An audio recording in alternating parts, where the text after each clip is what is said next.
దేవాంశ్ పుట్టినప్పుడు బ్రహ్మని చెప్పింది చాలా స్పష్టంగా, మొదటి 3-4 సంవత్సరాలు కీలకమైన సంవత్సరాలు. బాబుని జాగ్రత్తగా చూసుకుని వాళ్ళకి అవసరమైన టాయ్స్ అన్ని ఇచ్చి కొంచెం ఆలోచపరిచే విధంగా చేస్తే చాలా మార్పు వస్తుంది. మైండ్ డెవలప్మెంట్ అంతా కూడా ఆ ఏజ్ లోనే ఎక్కువ శాతం జరుగుతుందని చెప్పారు. సో అందుకే బాబు గారు మిమ్మల్ని గుర్తించి ఆనాడు జీతాలు కూడా పెంచడం జరిగింది. అప్పుడే పెరిగింది తప్ప మళ్ళీ దాని తర్వాత పెరగలేదు. ఆనాడు మీరు అడిగారు, పక్క రాష్ట్రాలకి ధీటుగా ఇవ్వండి అని మీరు కోరారు. బాబు గారు ఇష్టం జరిగింది. తర్వాత ఈ 4 సంవత్సరాలు 9 నెలలుగా ఎక్కడ జీతాలు పెరిగే పరిస్థితి లేకుండా పోయింది. ఇప్పుడు బాధాకరమైన విషయం ఏంటంటే, సమస్యలు ఉంటాయి, మనందరం మాట్లాడుకుంటాం, కానీ మనం పరిష్కరించుకోవాలి. కానీ బాధాకరమైన విషయం ఏంటంటే, ఏకపక్షం కేసులు పెడతాం, తాళాలు పగలగొడతాం, మేమే నడిపిస్తామంటే భోజనం వడ్డిస్తామే కాదు అంగన్వాడీ టీచర్ల బాధ్యత. అది కేవలం ఏదో భోజనం వడ్డిస్తాం కాదు, మీరు సమాజంలో చాలా కీలకమైన పాత్ర వహిస్తారు. అది చాలా చాలా బాధేస్తుంది. ఈరోజు నేను మీ ధర్నాలో పాల్గొన్నప్పుడు చాలా స్పష్టంగా చెప్పాను, న్యాయబద్ధంగానే డిమాండ్లు కొన్ని ఉన్నాయి, దానికి మీకు అండగా తెలుగుదేశం పార్టీ నిలబడుతుందని చాలా స్పష్టంగా చెప్పాను. పక్క రాష్ట్రాలకి ధీటుగా జీతాలు పెంచే బాధ్యత మన ప్రభుత్వం తీసుకుంటుంది. మీకే తెలుసమ్మా, అప్పుడు అంగన్వాడీ భవనాలు కట్టిందంటే తెలుగుదేశం ప్రభుత్వమే. అటు పక్కన పట్టణాల్లో కానివ్వండి, గ్రామాల్లో కానివ్వండి పెద్ద ఎత్తున కట్టాం. కొంచెం టీచర్ ట్రైనింగ్ కూడా ఆనాడు నారాయణ గారు మంత్రిగా ఉన్నప్పుడు కూడా ఆయన కూడా చేశారు, ఒక పైలట్గా చేసి. తర్వాత మేము అందరం కూర్చొని మాట్లాడుకున్నాం ఎలా చేస్తే బాగుంటుందని. అప్పుడు మన సునీత గారి మంత్రిగా ఉన్నారు, పరిటాల సునీత గారు మంత్రిగా ఉన్నారు. కేబినెట్ మీటింగ్లో బాగా గుర్తుంది, మేము లాస్ట్లో కూర్చునే వాళ్ళం తల్లి. కేబినెట్ మీటింగ్లో బాబు గారు దూరంగా కూర్చునే వాళ్ళం. మేమందరం ఆడుకుని ఇట్లా చేశారంట, పట్టణంలో గ్రామాలు ఇట్లా చేయాలి, టాయ్స్ ఇలా కొనాలి, ఇలా పుస్తకాలు అప్గ్రేడ్ చేద్దాం, కొంచెం ఇన్పుట్ ఇద్దామని అప్పుడు చాలా చర్చించాం, కొన్ని చేశాం. అనుకోకుండా ప్రభుత్వాలు మారినాయి. ఎన్నికల ముందర మీకు అనేక హామీలు ఇచ్చారు, ఇప్పుడు ఆ హామీలని గాలికి వదిలేశారు. మీరు శాంతియుతంగా గౌరవప్రదంగా ధర్నా చేస్తున్నారు, ఎక్కడ law and order problem create చేయకుండా చేస్తున్నారు. దానికి మీ అందరికీ నా హృదయపూర్వక ధన్యవాదం. శాంతియుతంగా పోరాడాలి తల్లి, ప్రజల్లో కూడా చైతన్యం తీసుకురావాలి. ఎందుకంటే ఈ ప్రభుత్వం ఏదో మీరు అడిగేది కరెక్ట్ కాదని ప్రజల్లోకి తీసుకెళ్తున్నారు, అది బాధేస్తుంది. మళ్ళీ ఎన్నికల ముందర ఎందుకు హామీ ఇచ్చారండి? ఊదరగొట్టాడు కదా హామీలు ఇచ్చి.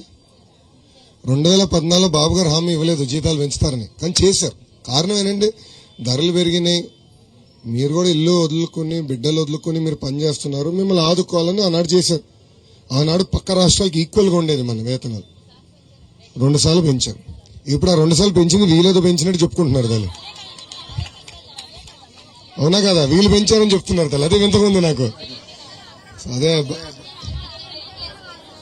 అవునమ్మా. సో ఇది దయచేసి మీరు మనం నిరసన తెలపాలి, శాంతియుతంగా తెలపాలి. 3 నెలలు ఓపిక పట్టండి, మన ప్రభుత్వం వస్తుంది. న్యాయబద్ధమైన మీ డిమాండ్లు పరిష్కరించే బాధ్యత మేము తీసుకుంటాం. 2 రోజుల క్రితం మీ ధర్నాలో పాల్గొన్నాను. అక్కడ చాలా స్పష్టంగా హామీ ఇచ్చాను. ఆ హామీకి నేను కానీ తెలుగుదేశం పార్టీ కట్టుబడింది. ఓకేనమ్మా? వెళ్ళొస్తానమ్మా, ఉంటానమ్మా. కూర్చోండి. ఏంటమ్మా రండి, ఒక్క నిమిషం కూర్చోండి. నేను లోపల రావచ్చా? ఒక్క నిమిషం మీరు ముందర రండి, నేను మధ్యలో కూర్చుంటాను.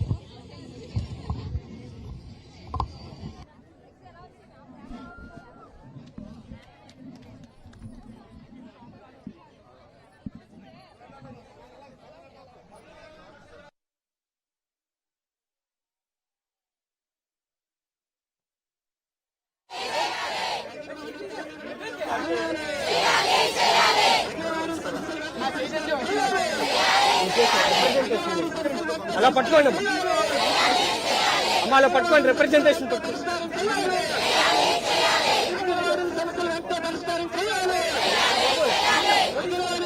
అలా పట్టుకోమ్మా తల్లి.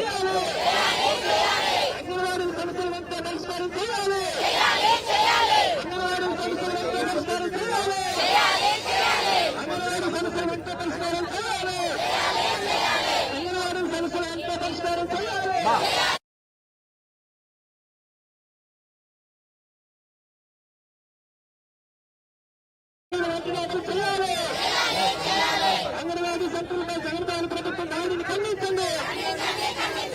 అంగన్వాడీ సెంటర్లపై జగన్మోహన్ ప్రభుత్వం దాడిని ఖండించండి.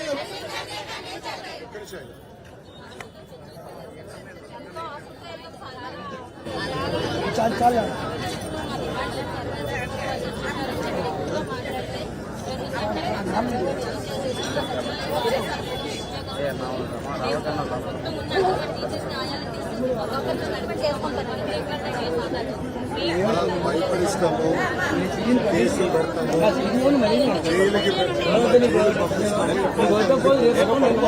బాబు గారిని ఎట్లా జైలు పంపించారు మీరు అందరూ చూసారు. నా పైన SC ST case attempt murder case పెట్టారు నా పైన.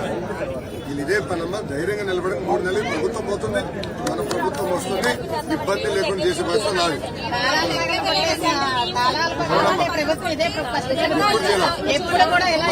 అమ్మా సమస్యలు ఉంటాయి, సమస్యలు ఉండకుండా పోదు, కానీ మన సమస్యలు మనం కూర్చుని మనం పరిష్కరించుకోవాలి.